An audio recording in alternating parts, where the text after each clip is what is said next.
시청자 여러분 안녕하십니까? 헬로티비 뉴스입니다. 최근 인천시와 인천시 교육청 청사 문제가 이슈가 되고 있습니다. 유정복 인천시장은 신축을 내세우고 있고 도성훈 교육감은 재건축 카드를 내놓은 상태인데요. 네, 인천시청과 인천시교육청의 현재 상황과 해법은 무엇인지 살펴보겠습니다. 송효창 기자 전화 연결돼 있습니다. 자, 송 기자 우선 인천시 이야기부터 좀 해보겠습니다. 시청사가 신축이 왜 필요한 상황이죠? 네, 인천시 청사가 만들어진 것은 지난 1986년인데요. 당시만 해도 인천시 인구가 120만 명에 불과했습니다. 하지만 현재 인구수는 300만 명을 넘어섰고 덩달아 공무원 수도 증가를 했는데요. 자연스레 사무공간이 부족해지면서 30%가량인 630여 명의 공무원들이 외부 사무실을 사용하고 있습니다. 유정복 시장은 직원들의 근무 여건 개선은 물론 민원 불편 해소 등 양질의 행정 서비스 제공을 이유로 신축 카드를 내놓은 것인데요. 앞서 유 시장은 첫 임기 때인 지난 2016년 이미 신청사 건립 계획을 발표했다가 2018년 재선에 실패하면서 계획이 물거품됐습니다.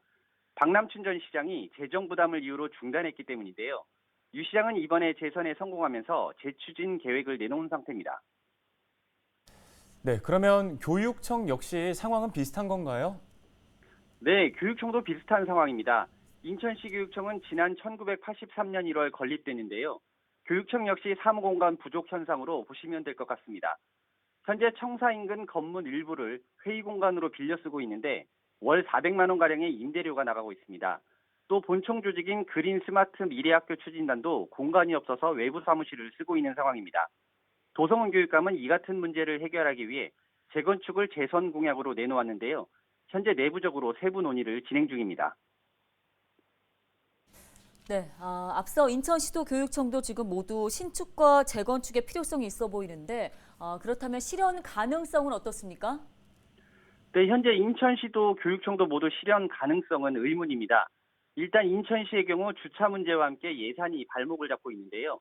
현재 주차 문제가 심각한데 건물까지 들어서면 주차는 더욱 어려워질 것으로 보입니다.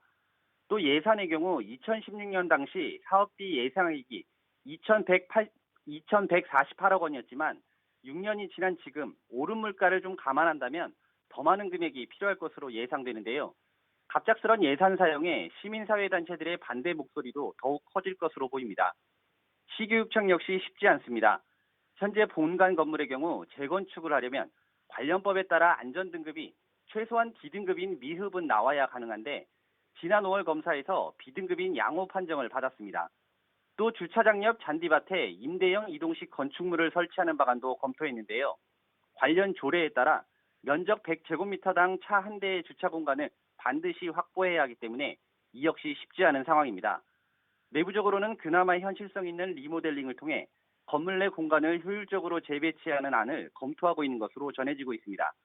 이 경우에도 교육부의 보통교부금 지급 대상인 청사 신축이 아니기 때문에 예산 확보가 필요한데요.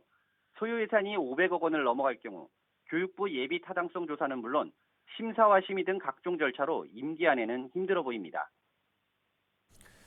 네, 알겠습니다. 오늘 소식은 여기까지 듣겠습니다. 송효창 기자였습니다. 다음 소식입니다. 코로나19 신규 확진자가 다시 뚜렷한 증가세를 보이면서 조금씩 활기를 찾나 했던 일상도 또다시 주춤할까 걱정입니다. 네, 더욱이 거리두기 해제로 대면 행사나 모임이 점차 늘어나고 있는 요즘인데요. 개인 방역 수칙 철저히 지켜야겠습니다. 이정화 기자입니다. 지난 14일 오전 10시 기준 코로나19 신규 확진자는 인천 1,900명대, 경기도는 10,000명을 넘었습니다.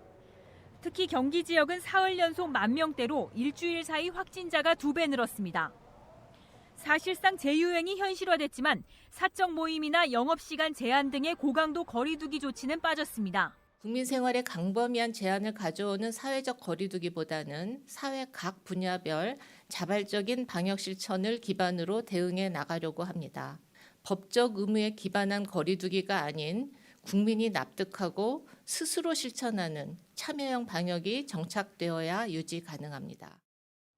지난 4월 사회적 거리두기 전면 해제 이후 겨우 찾은 일상도 잠시. 코로나19 확진자가 꾸준히 증가세를 보이면서 지역 행사도 비상입니다. 부천에서는 당장 이번 주 크고 작은 지역 축제들이 진행되거나 예정돼 있습니다. 3년 만에 대면 행사로 개막한 부천국제 판타스틱 영화제는 오는 17일 폐막식을 남겨놓은 가운데 행사 막바지를 향해 가고 있습니다. 또 주민이나 상인의 주도로 이어지는 소규모 골목 축제도 시작합니다. 저희가 외부 다 저희 축제는 다 외부 진행 사항이에요. 테크는 다 착용한 상태에서 진행을 하시고, 저희가 그 분사기, 방역, 물품들을 다 구비를 해서 진행을 하고, 손은 그 방역 기획이 안 들어가면 안 되거든요. 이와 함께 이달 말 부천 중앙공원과 도당공원 등 6개 공원에 물놀이장이 문을 엽니다. 현재 개장 준비까지 마친 상태로 거리 두기 조치가 없는 상황에서 아직까지는 중단 가능성이 없습니다. 재확산 우려 속 사람들이 다시 모이는 자리가 늘자 시민들은 걱정이 큽니다. 많이 모이는 건 원찮아요. 많이 모이는 축제는 좀 자제 좀 해 주셨으면 좋겠다. 많이 번지고 있으니까 좀 조심했으면 좋지 않을까.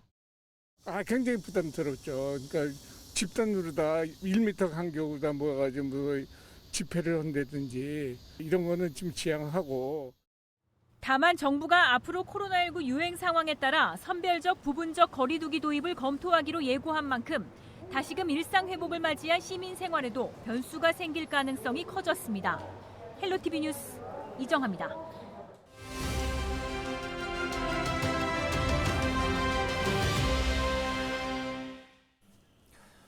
네, 코로나19 신규 확진자 수가 2달여 만에 4만 명대로 급증하면서 우려가 커지고 있습니다. 네, 인제대 백병원 가정의학과의 김경우 교수 전화 연결해 보겠습니다.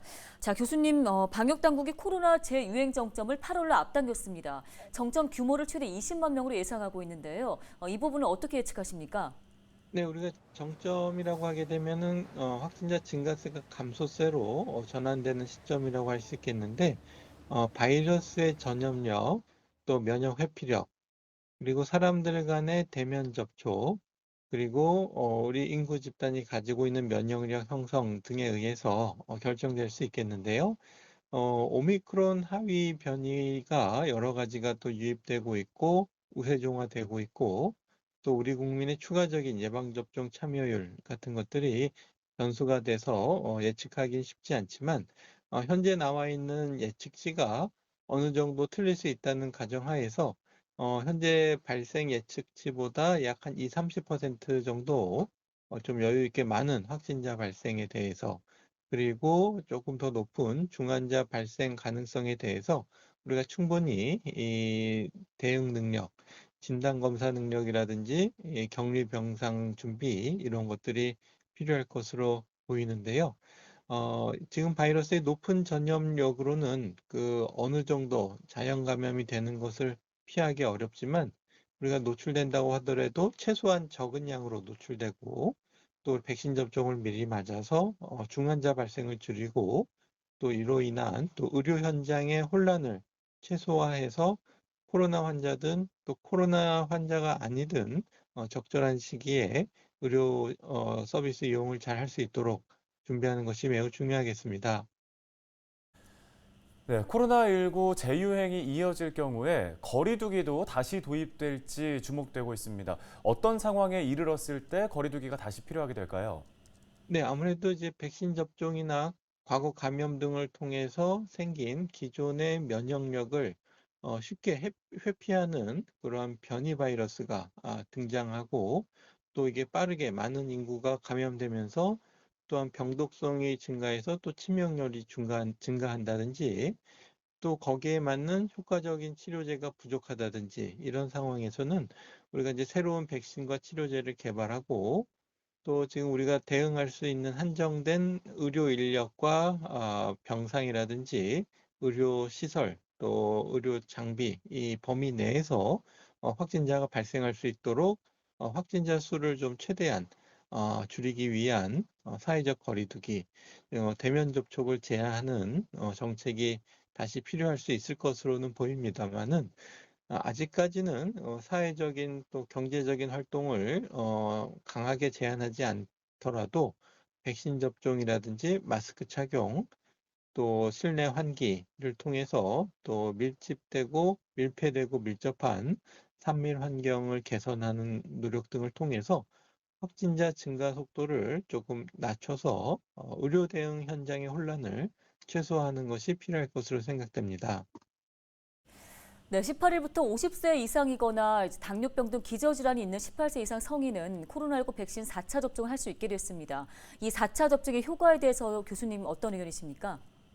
네, 4차 접종의 예방 효과는 그 3차 접종만 맞으신 분에 비해서 국내 자료를 봤을 때는 감염 예방 효과는 20%, 그리고 중증화와 사망 예방 효과는 50%가 더 있는 것으로 나타났는데요.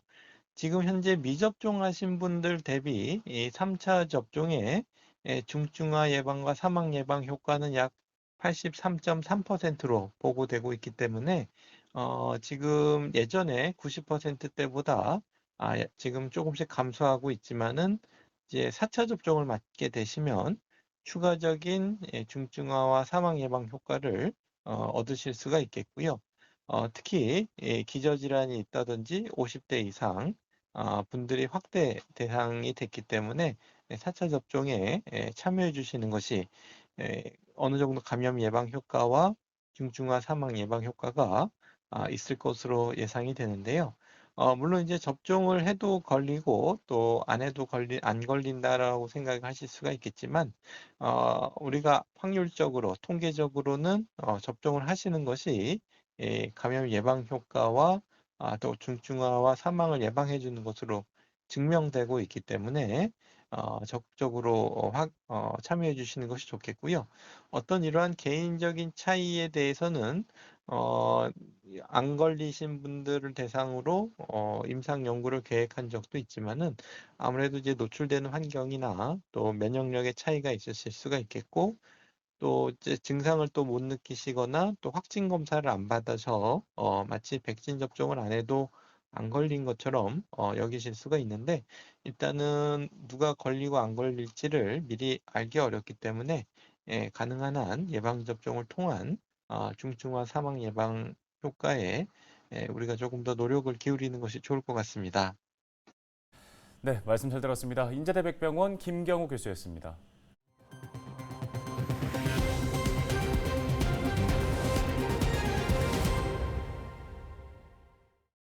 민선 8기 김포시가 논란이 많았던 자문관 제도를 없애는 대신 소통관이라는 새로운 직제를 만들기로 했습니다. 네, 민선 8기 김포시정을 살펴보는 연속 보도. 오늘은 새롭게 등장한 소통관 제도에 대한 김포시 계획 들어보겠습니다. 이세진 기자입니다.